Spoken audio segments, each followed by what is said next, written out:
had an extremely hard life growing up. My siblings and I were caught in the crossfire of an extremely toxic divorce, where my father would stop at nothing to destroy my mother. In his words, "I won't stop until I put you in a trailer park." For most kids in this situation, school became their escape, but that was not the case for me.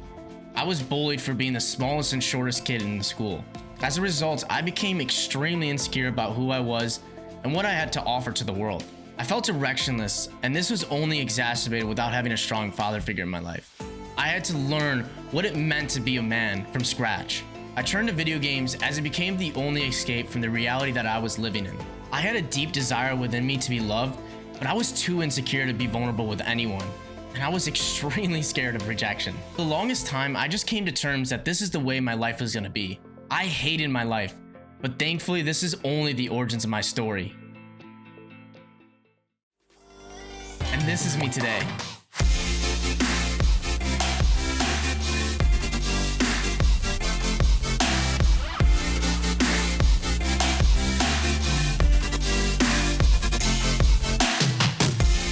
I've always been driven, but that energy was being directed into, to be honest, in the least effective way, especially as a man trying to make it in the world. Instead of pursuing anything except the gym in the real world, I was pursuing a meaningless goal in the virtual world.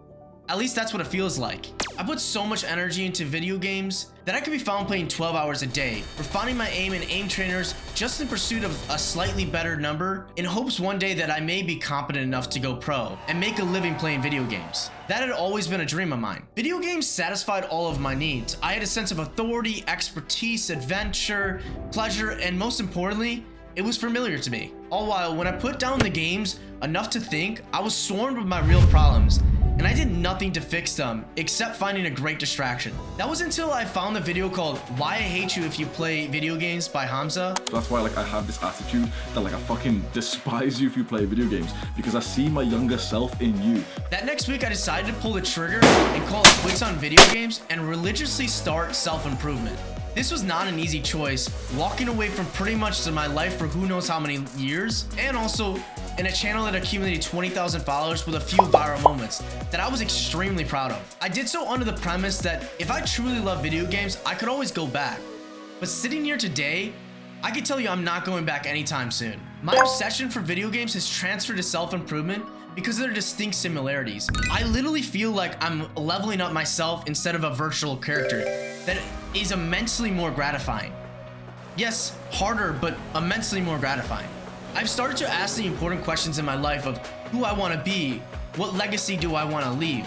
I now have a sense of direction, and I feel like I'm prospering rather than just existing. I'm also happier and I feel more present because of my new hobbies like reading, journaling, and meditating. These things have literally changed my life. These are all things that I thought I would never be doing because I thought they were lame and that they had no meaning, right? And I've literally found a newfound love for them. I've started to find a respect for myself because I'm respecting myself. I've been having so much fun also with challenging myself, like the dopamine detox video on my channel. These have literally been for changing my perspective and seeing what I like and what I don't like. I've started to create opportunities for myself by, taking courses in editing and Photoshop and doing all these different things that I've always wanted to do, but I just put off because I was just playing video games. And I literally feel like I have a choice over my destiny and that I'm actually the main character. And if I've learned anything, it's just to strive to be 1% better. Peace, guys.